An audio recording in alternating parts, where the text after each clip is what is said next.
I'm gonna take advantage of my wall here. This is gonna be our first practice sash, okay? So it's always important, you know, when you have something new that you're making, that you want to draw it out, whether it's on a piece of paper or something like that. The wall, you know, chalkboard, whatever, just so that you can visualize it, okay? We're gonna make just a square here, okay? And we're gonna make it a little bit over this size. It's 14 by 16, okay? So you can visualize, you know, for our initial sash making session, right? And this is not like a functional sash, this is just practice, okay? You can see you need 4 pieces, okay? And this vertical piece is called the stile, okay? You got 2 of those, a left and a right, and you've got rails, okay? And you got top rail and a bottom rail.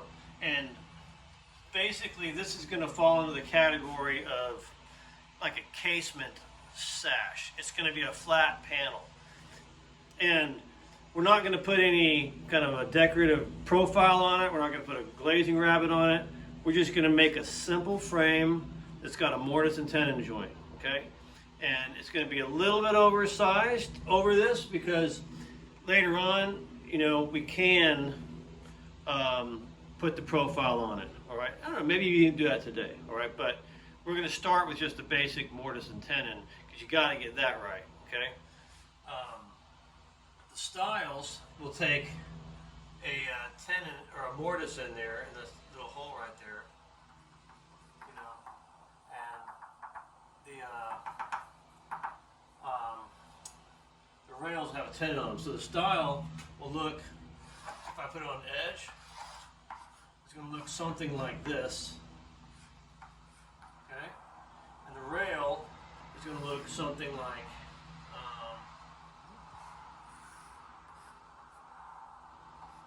that, where the tenon is going to go into the mortise. You see that? Okay. Now, if I want, you know, in my sash making stuff, okay, if I want a 14-inch sash, okay, this is going to be a little bit confusing, all right? But it'll all make sense in the end, I'm hoping. If I want a 14-inch sash, the finished size of my rail is going to be 13, okay? And the reason why is because of the length of my tenon, which is going to be 1.5 inches, okay? Well, anyway, let's not get into that, all right? Because I don't have a lot of time, you know, and we'll talk theory some other. Let's just do practical stuff today, okay? So we're gonna cut some blocks, okay? They're gonna be 13, and we're gonna cut some blocks that are gonna be 16, okay? And we're gonna have every piece is gonna measure out to 2 1/4, okay? Up there, see this width is gonna be 2 1/4. Everything's gonna be 2 1/4, okay? This is 2 1/4. This width. Everything's 2 1/4. We're not complicating, okay? And so what that means is this 2 1/4 is going to give us a dimension as to where to mark our mortise, where our mortise stops on our stile, okay? So if I want my top rail to come up here, and I'm going to turn this upside down, let's see, it's going to go there, okay? I did it backwards. I want to go, that's where it needs to be, okay? If this is 2 1/4, then my mortise stops at 2 1/4. See that? Okay. And this little space here that I erroneously drew, especially hard to erase because it's on a knot, but that space right there is a 1/2 inch. Okay. So if it's a 1/2 inch, then my tenon starts at a 1/2 inch down there. See that? Yep. Okay, so that's my mark. So it's gonna be, we're gonna measure a 1/2 inch and 2 1/4 to fit my rail in. That makes sense? Okay. So, and we're gonna do that on both sides. Okay. So it'll be 2 1/4 for the top of this mortise too, and then down here, you're gonna come up that 1/2 inch right there. Okay. And then if you get that right, then everything else should fall into place. Okay. So, all right. Next things. Milling sequence. Okay. You can ready to hit the button. No. Here, I'll do one real quick. All right. So let me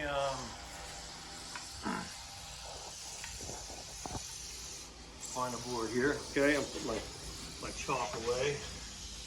I'm gonna come over here and I'm gonna use the chop saw. Okay.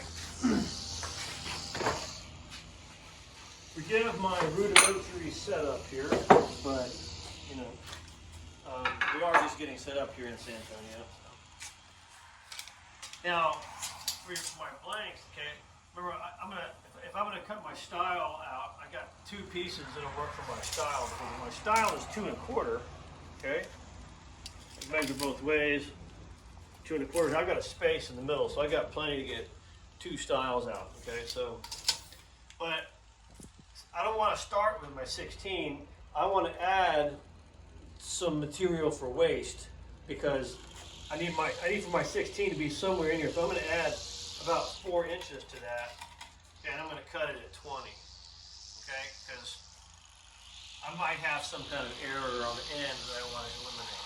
It's good practice to do that. Okay? So start there.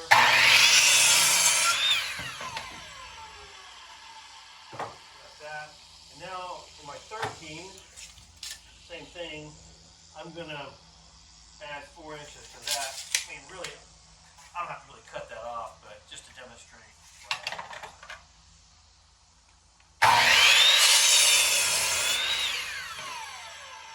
So what I've done is I've made what I would call a rough blank, okay? But I'm gonna continue to whittle these things down to make a blank that I'm going to use to cut the joinery on. So I'm going to cut this in the table saw here. But I'm not going to cut it to 2 1/4. I'm going to cut it to about 2 1/2. All right, because I still need to start whittling down. I'm going to use this technique I call creeping up on it. Okay, I'm going to creep up on the measurement. I'm not going to start there. Okay, so I'm going to creep up on it very accurately, and I'll show you that. So I'm just going to cut this off 2 1/2 or so.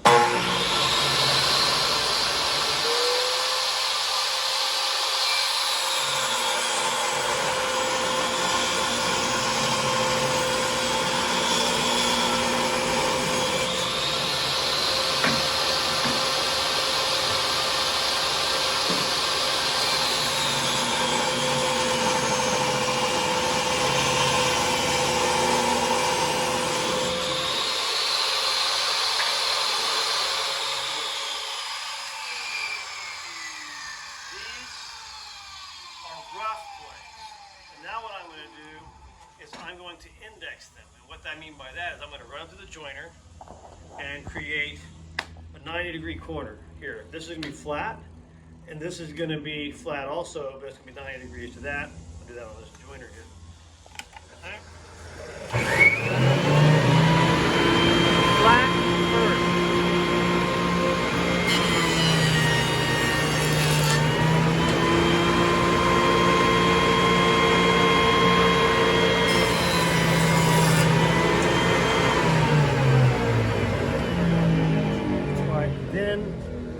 this is an important step, okay? I mark my corner that I did. That way it's a quick reference. I don't have to study it anymore to know which one I did, okay? Because when you do this a lot, you're gonna get a stack of this stuff and you need to be able to identify it quickly.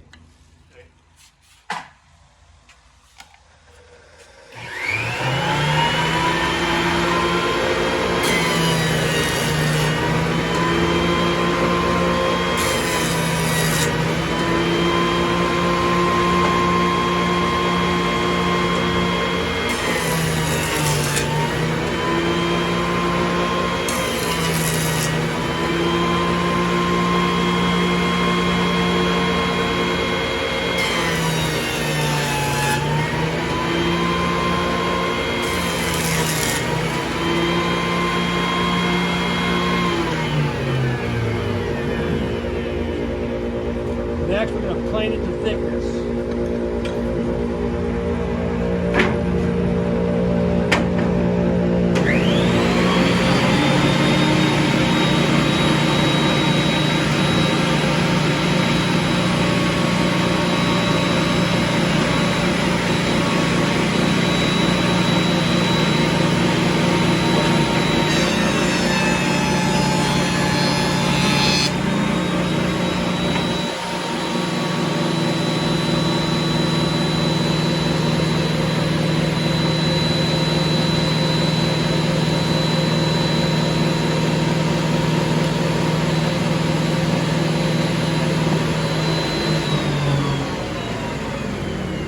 Okay, so the thickness I'm looking for is 1 3/8, okay?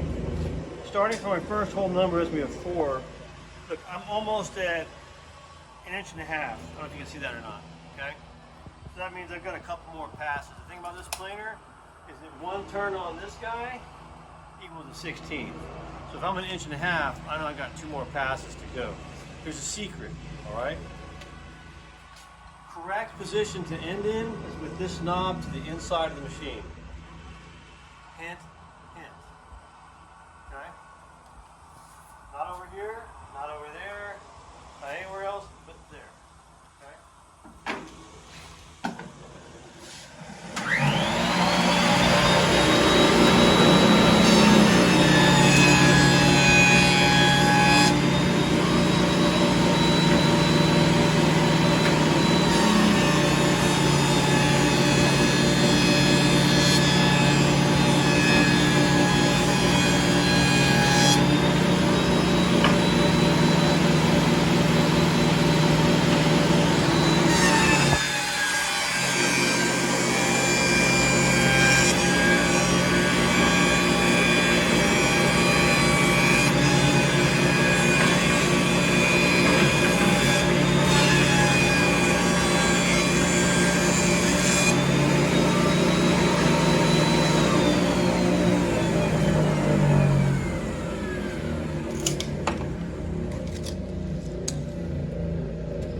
All right, so now I'm at 1 7/16 inches.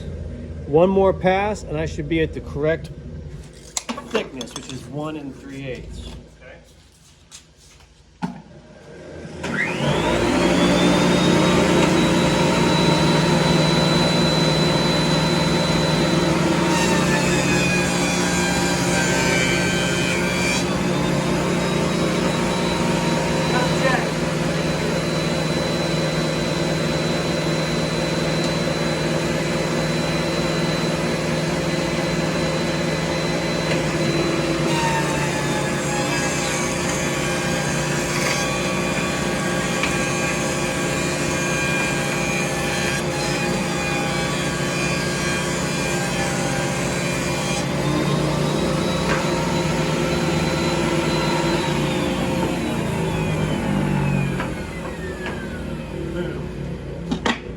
Okay, so look.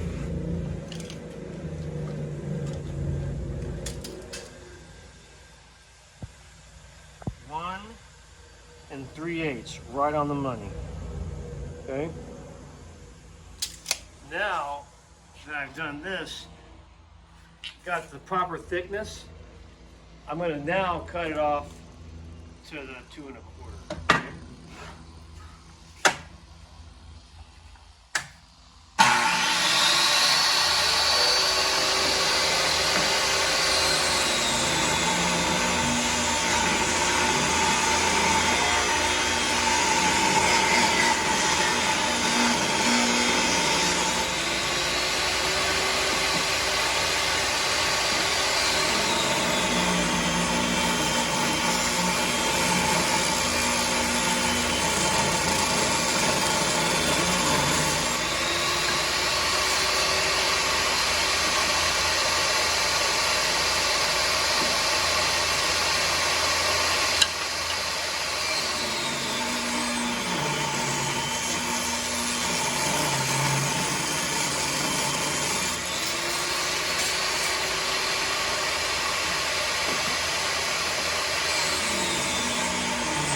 there with my properly sized blanks. Okay. Now I'm going to cut the length. First thing I'm going to do is square up one end. Okay.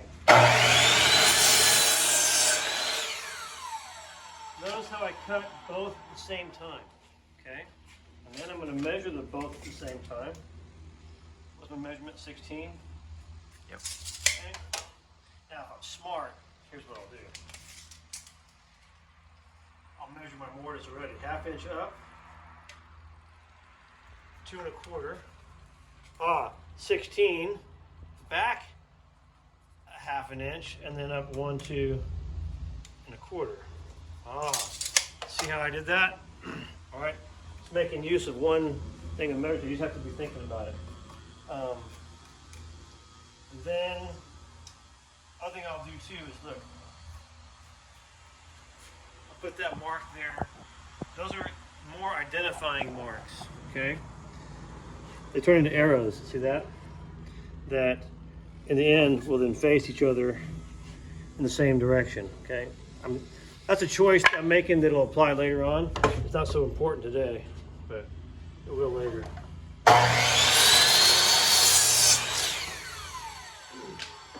That's my styles. Okay, now I'm going to cut my rails. Okay.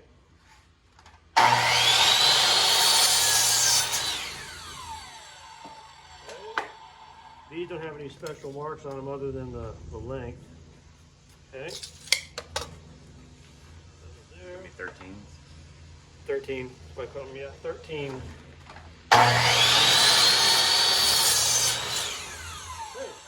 Okay, so these are properly sized. Okay. These are the ugliest rails a person could have, but if we're just practicing, it's no big deal. Okay. So then I'm going to take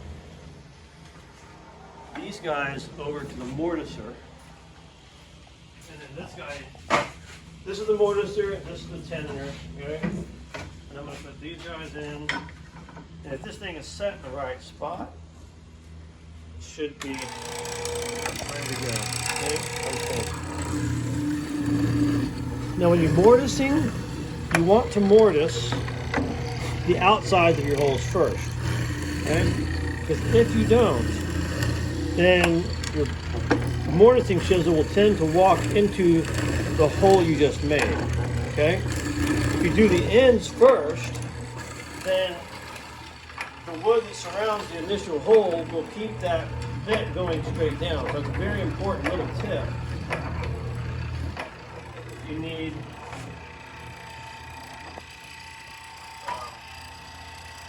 for using the mortiser. Okay?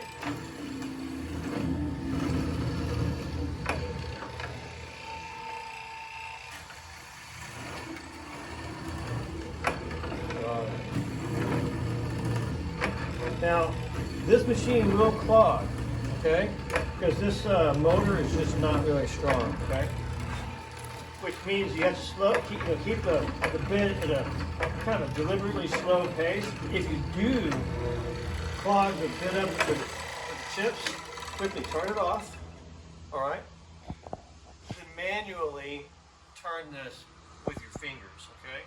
With it off. Now, if for some reason you trip, there's a circuit on here that you can trip. If you don't catch it fast enough, there's a button right on the top here that let the motor cool down, hit the button, it'll start right back up, okay? But you're gonna bog it down. Everybody does it. Don't think that's not a big deal. Just keep on going. You know? The other thing too is my arrows that I put on, I always put those against the fence, okay? Toward the fence.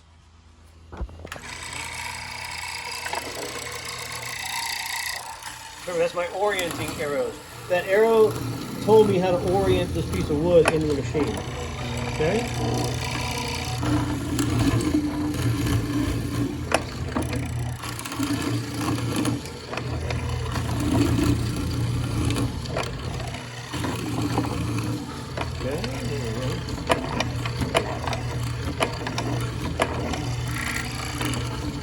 That second pass was kind of a clean out, you know.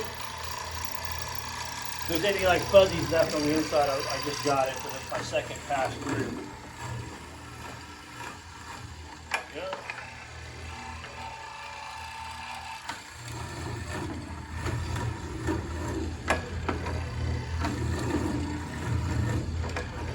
Other thing too is you want to make sure that your work is sitting flat on the table and flat against the fence.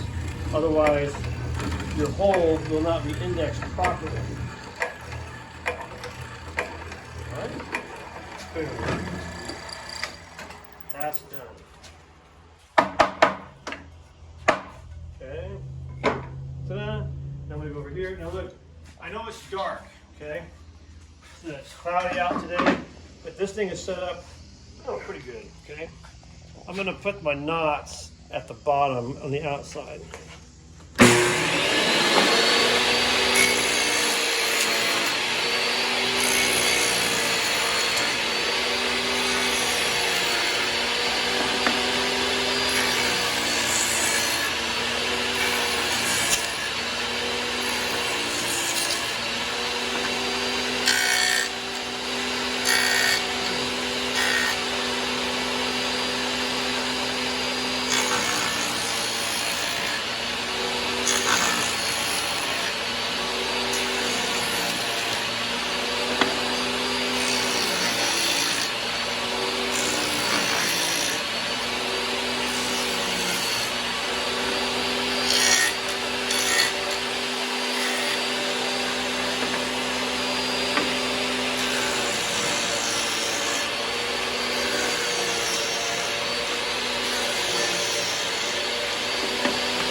Those are pretty good. I think, you know what? I said we weren't going to do this thing here, the Sash factory, but I think we're going to. Because one thing I forgot, an important detail is, look, these tenons will not fit inside those mortises, okay? Because this tenoner, it's rough. It's a rough tenoner. It gets it close. This coping bit here finishes it and gets it to the proper size. And I'll show you that right now. The vacuum. See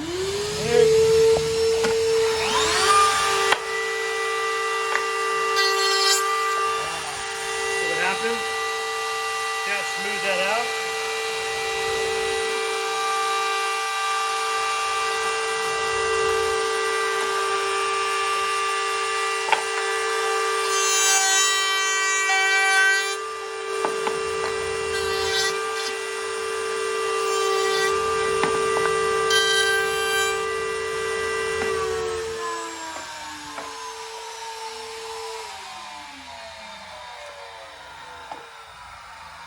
Now, see it goes in. See that? Okay. Very, very important that you get this thickness right. When this thickness is right, then your tenon thickness will be right. Okay. Now notice also my cope on one side, but the other side I didn't. There's a line right here. Okay. The second cut, put all the way to that line, and it'll leave you a little bitty cut right there, a relief cut, to know that you've planed that tenon to the proper size. Okay, that's as it should be. Now, also notice that this little guide right here. This is you want to run the shoulder of your tenon gently against this. Don't slam it, okay? It's locked in place by a couple of screws, and you can still move it, okay? And you don't want to run it through twice. You want to run it through once, okay? Because something about this, if you run it through twice, it cuts a little bit deeper and it doesn't fit right.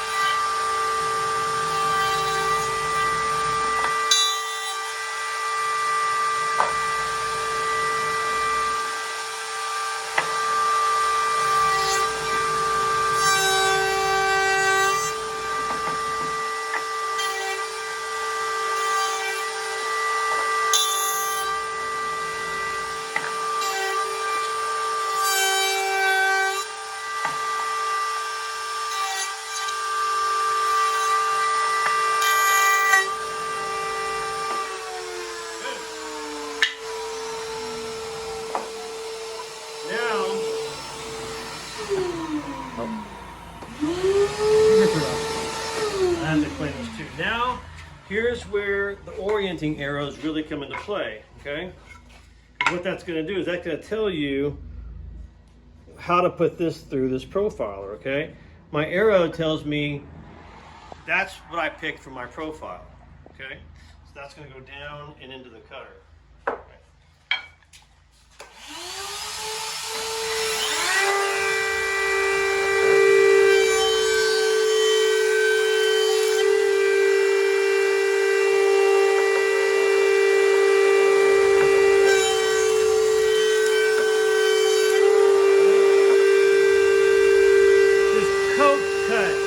That goes into my cutter.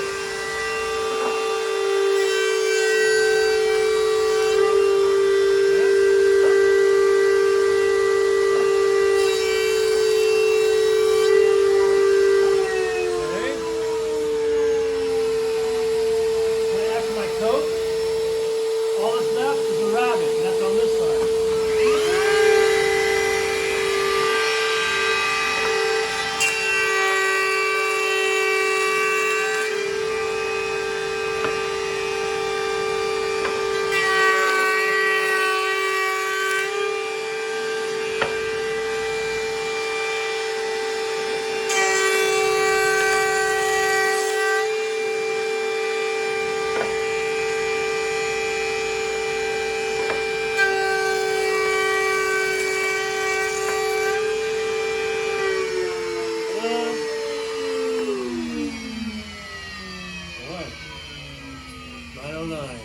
Well, I'm almost there.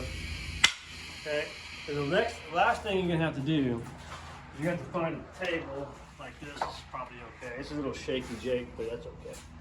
Where's my Jap saw? Japanese hand saw.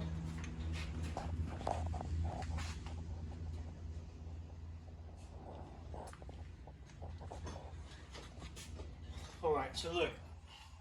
The reason you get the Japanese hand saw out now is because look, you've got this guy will go here, like that. See, it doesn't go all the way down.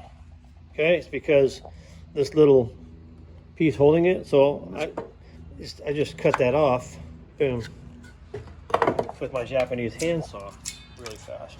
Okay.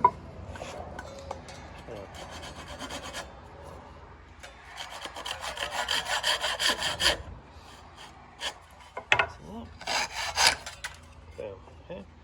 That's good. I'll do it on this side.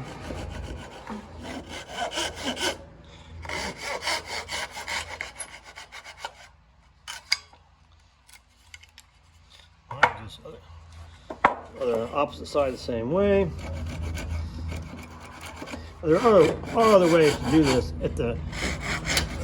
Sometimes, well, in the past, I've had a drill bit set up on a drill press that will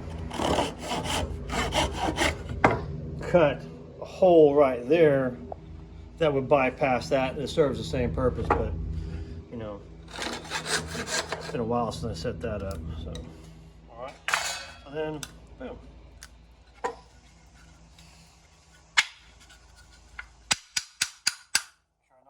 chips out. Okay, and let's see. Now I like to set it up like this, and I'm going to check to make my fit honest. That's real nice. Okay. Oh, that's a really nice tight fit there. And I get my other one. I'll get this right here. Boom. Okay. Set that in there. Oh, that's so nice. That's really tight. Fit. Boom. Oh, that's good. Okay. Then I'll raise this piece up. Stick him like that. Boom. See that? Oh, that's nice. And then, I don't know if I want to. Usually you wouldn't do it with a hammer, but this is practice, right? You want to squeeze it together with your clamp or something. Oh, boom. That is freaking nice. See that? And that is what you guys get to practice this morning. Right? Okay?